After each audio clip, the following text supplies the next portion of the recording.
Selamat pagi sahabat-sahabat sekalian. Sudah lama saya tidak ngonten di ruangan ini. Oke, di pagi hari ini saya punya kesempatan untuk bisa mengambil satu video. Ini dari Gus Islah Bahrawi. Beliau ceramah bercerita banyak hal tentang kondisi politik, tentang kondisi sosial di kita. Termasuk beliau bercerita tentang habaib. Ya.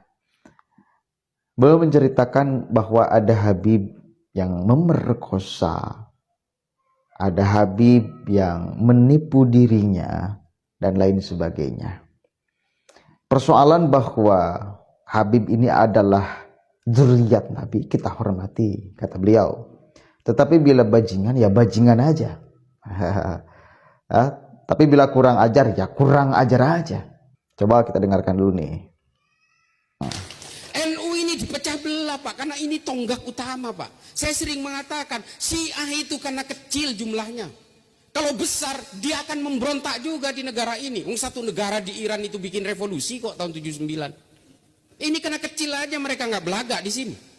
Orang-orang Ahmadiyah juga karena kecil aja jumlahnya mereka nggak melakukan pemberontakan. Wahabi itu karena belum berdaya aja mereka. Kalau mereka besar jumlahnya, tumbang, Pak, negara ini. Tapi ada satu yang mayoritas yang tidak pernah neko-neko dan selalu memperjuangkan NKRI. Nahdlatul Ulama. Ada NU pernah jadi pemberontak di sini? Gak ada, Pak. Ideologi-ideologi impor yang ingin berusaha menguasai negara ini selalu menyasar Nahdlatul Ulama. Komunis dulu membantai kiai dan santri NU di Jawa. Setelah kita melakukan perlawanan katanya kita melanggar HAM. Oke, kita diam. Zaman Pak Harto, NU, digencet habis-habisan, Pak, dicurigai. Sampai Gus Dur itu diberikan tokoh tandingan namanya Abu Hasan dalam muktamar NU di Cipasung. Karena tidak mau, kalau Gus Dur berkuasa, dia bisa mengambil alih negara ini dari saya, kata Pak Harto. Tapi ya, alhamdulillah, Gus Dur tetap memenangkan muktamar itu. Selalu dicurigai, digencet. Sampai Gus Dur pun ketika jadi presiden, diturunkan paksa, Pak, oleh gerombolannya gelandangan politik. Apa ada orang NU yang ngamuk? Bikin aksi 212, terus kemudian datang ke menjadi Monaslimin gitu. Terus kemudian bikin rusuh di Jakarta. Nggak ada, Pak. Apa kata Gus Dur? Tidak ada jabatan yang bisa dipertahankan mati-matian di dunia ini. NKRI jauh lebih penting daripada saya, kata Gus Dur ini. Makanya kemudian kalangan Nahdien sadar, negara ini jauh lebih penting. Kalau sudah persoalan politik, Pak, umat Islam itu nggak mikir imannya sama, syahadatnya sama, Qurannya sama, nggak mikir, Pak. Pokoknya kalau beda orientasi politik, lu musuh gua. Ini Islam ini. Nah, peluang ini yang dilihat oleh orang Barat. Lalu orang Barat menciptakan boneka-boneka politik. NU hari ini disasar. Orang NU itu paling senang dengan habaib, menghormati para habaib. Ini ajaran ulama-ulama NU. Peluang ini pun masih dipakai, Pak, menciptakan oknum-oknum habaib untuk menghancur leburkan NU. Menghina ulama NU, menghina Gus Dur dan sebagainya. Ini boneka nih, boneka. Makanya saya setuju dengan Kiai Nasih tadi yang mengatakan kita betul-betul memposisikan Ahlul Bait itu sebagai posisi tertinggi. Kita sepakat itu. Karena ini bagaimanapun kita harus membangun kecintaan kepada Rasulullah lewat penghormatan terhadap para dzurriyyahnya. Tapi soal moral lain lagi, Pak. Meskipun Habib kalau bajingan ya bajingan aja. Ini mohon maaf, Pak, ini persoalan moral manusia. Kalau kita kemudian benci kepada orang yang melakukan penipuan tapi dia Habib, ya kita benci kepada kelakuannya, bukan kepada Habibnya. Saya ditipu berkali-kali, Pak, sama Habib karena saking takdimnya. Wallahi, batu cincin lah, apalah. Dikatakan ini blue safir, ahli ini, wallah asli ini. Ternyata beling, Pak. Jatuh di kamar mandi, prang, beling. Dari botol. Nah coba, ini mohon maaf, ini saya cerita soal ini bukan apa. Untuk dzurriyyah Nabi, kita sepakat, kita mengikuti anjuran para ulama yang kita belajar juga, Durratun Nasihin juga kita temukan kok itu. Bahwa menghormati dzurriyyah itu sama artinya dengan menghormati Kanjeng Nabi. Kita sepakat itu. Tapi habaib itu bukan habib, Pak. Habaib itu jamak. Habib ini kan persoalan persorangan, individu. Kelakuannya macam-macam, Pak. Kalau ada habib yang kemudian memperkosa pasiennya di Bekasi sampai 3 orang, sampai hamil 2 orang itu. Kita mau cium tangan. Mohon maaf, saya mending cium tangan ke Kiai Nasi aja.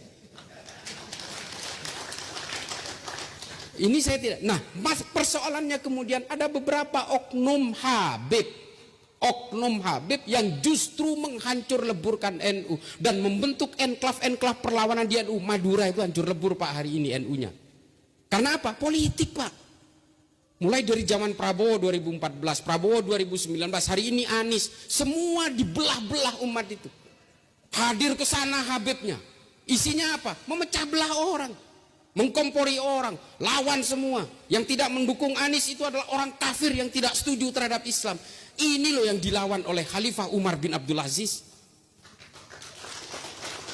Khalifah Umar bin Abdul Aziz gelisah karena masjid dan majelis-majelis keagamaan diisi oleh caci maki terhadap orang lain karena persoalan politik. 60 tahun Pak pada zaman Bani Umayyah. Lalu kemudian Khalifah Umar bin Abdul Aziz membuat keputusan, udah hentikan semua politisasi di masjid dan juga di berbagai jamiah-jamiah ini. Hentikan semua. Kita nggak boleh lagi menggunakan lembaga-lembaga keagamaan termasuk rumah-rumah ibadah untuk saling mencaci maki karena persoalan politik. Lalu Khalifah Umar bin Abdul Aziz membuat ketentuan khotib Jumat harus membaca surat An-Nahl ayat 90. Nah makanya kemudian para khotib hari ini membaca ayat itu. Untuk menghentikan apa? Menghentikan politisasi agama di masjid Pak. Innallaha ya'muru bil adli wal ihsan wa ita'i dzil qurba wa yanha 'anil fahsya'i wal munkari wal baghi ya'idukum la'allakum tadhakkarun wa la dzikrullahi akbar. Kan gitu khotib. Ini sebenarnya yang menggagas adalah Khalifah Umar bin Abdul Aziz. Khalifah kelima dari Bani Umayyah. Untuk menghentikan apa? Politisasi agama di masjid. Hari ini ada partai baru netes bilang mari kita jadikan masjid sebagai tempat jihad politik. Ini mohon maaf Kiai, mohon nyancuk. Saya paling benci itu. Saya paling benci. Ini yang merusak umat Islam Pak. Memecah belah umat Islam. Karena kepentingan-kepentingan politik kemudian umat Islam dipecah belah supaya apa? You are either with them or you are with us. Ini bahaya Pak. Oke, jelas ya. Terima kasih Gus Islah. Ya meskipun kemarin kita berbeda secara pilihan politik, tapi wes itu sudah usai. Itu sudah selesai. Persoalan politik udah selesai. Kita kembali kepada khitohnya masing-masing. Saya dengan Gus Islah Bahrawi, saya sangat kagum kepada beliau. Saya menghormati sepak terjang beliau. Saya takdim kepada beliau karena keilmuannya dan lain sebagainya. Termasuk beliau selalu menceritakan fakta-fakta yang memang kita mesti perhatikan. Apalagi sebagai warga Nahdliyin yang disasar untuk kemudian dipecah belah, untuk kemudian diadu domba, ya, dan lain sebagainya. Beliau menceritakan itu secara gamblang. Dan ini mesti menjadi kewaspadaan kita semua. Jangan sampai kita mau diadu domba. Penting gak informasi kayak gini? Oh, sangat penting sekali, saudara. Sangat penting sekali. Di tengah kita memang sedang banyak kebingungan. Ya, di satu sisi ini ada ulama yang ngomong kayak gini, di sisi lain ini ada ulama yang ngomong kayak gini. Ini yang benar, ini yang mana? Kita mesti mengambil sikap seperti apa dan lain sebagainya. Ya, kan itu penting supaya otak kita kemudian terbuka. Jangan sampai tidak mau melepaskan kungkungan doktrin dan lain sebagainya. Kita harus belajar untuk melepaskan itu. Selama ini kan seolah-olah masyarakat itu ketakutan mengomentari sikap-sikap dari oknum Habib ini yang kurang ajar. Ketakutan karena takut kualat dan lain sebagainya. Karena melihat bahwa dia adalah turunan Nabi, takut. Selama ini seolah-olah seperti itu. Dan masyarakat diciptakan seperti itu. Dan sekarang sudah lepaskan. Kalau ada kemudian kejanggalan, kalau ada kemudian kesalahan dan lain sebagainya, apalagi atas nama kesucian, apalagi kemudian berpotensi gara-gara kelakuannya itu akan merugikan banyak orang, speak up, bicara, kritik. Ini soal individu, bajingan ya bajingan aja.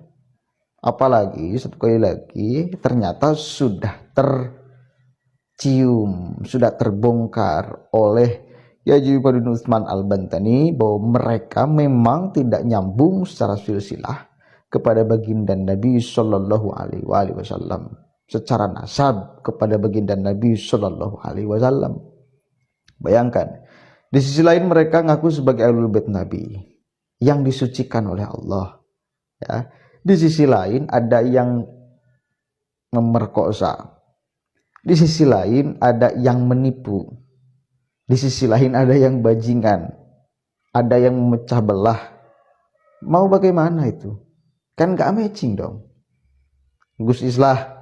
Kalau Gus Islam masih meyakini bahwa mereka sebagai ahlul bait Nabi, yang satu kali lagi jelas intervensi Allahnya di dalam Al-Quran, yang akan menjaga kehormatan, yang akan menjaga wibawa, menjaga kemuliaan ahlul bait ini, ya.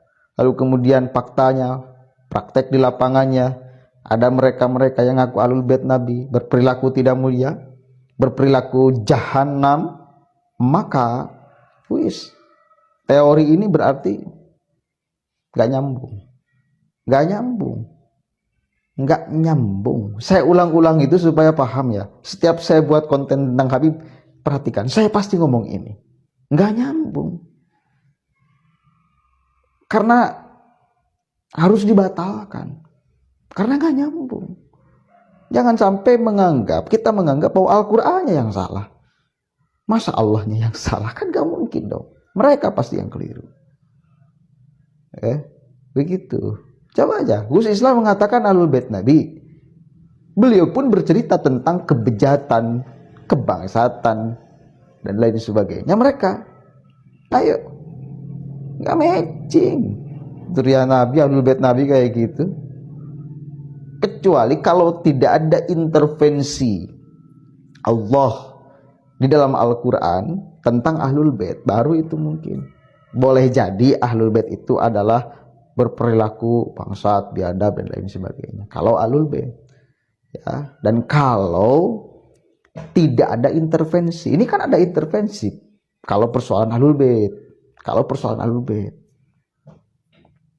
Tapi sekali lagi saya tetap meyakini bahwa ahlul bait Nabi itu berhenti dari 4. Sayyidina Ali, Sayyidina Hasan, Sayyidina Husain, Siti Fatimah, kemudian yang kelima Nabi Muhammad SAW. Keturunan-keturunannya sampai sekarang itu tidak dijaga kesuciannya. Artinya sama seperti kita. Berpotensi melakukan kesalahan, berpotensi melakukan kejahatan, berpotensi berbuat dosa besar ataupun kecil dan lain sebagainya. Itu. Maka bila sama seperti kita, ya udah, jangan ngaku sebagai ahlul bait. Jangan ngaku sebagai seolah hanya Anda yang membawa mandat kesucian. Itu aja, simple. Coba kalau Anda tidak ngaku sebagai ahlul bait. Coba kalau Anda tidak merasa bahwa mandat segala macam kesucian itu harus dibawa gerbong Anda, tidak akan terjadi permasalahan besar. Kenapa terjadi persoalan? Karena Anda mendiskreditkan yang lain. Seolah kasta Anda lebih tinggi daripada yang lain. Ini titik persoalannya. Ya, Taufik As-Segaf mengatakan bahwa ulama adalah penjaga habaib. Ada lagi habaib yang berkata, bila sanad keilmuan Anda tidak nyambung kepada Habib, maka dipastikan tersesat. Yang kayak gini nih, fatwa-fatwa menyesatkan, tidak sesuai dengan teks Al-Quran maupun Al-Hadis. Kan itu. Padahal hadisnya jelas, al-ulama warasatul anbiya, bukan al-habaib warasatul anbiya. Bukan. Nah, fakta-fakta ini mesti dibongkar, mesti diterangkan kepada masyarakat. Ya, sayang, kasihan masyarakat awam yang pada akhirnya menjadi korban diombang-ambing keyakinannya dan lain sebagainya. Weslah, mudah-mudahan ada manfaatnya. Stop ngeklaim sebagai manusia suci. Stop ngeklaim sebagai ahlul bait Nabi. Stop mengklaim seolah bahwa hanya jalan Anda pembawa kebenaran dan yang lain salah. Stop itu semua, maka selesai persoalan. Ya.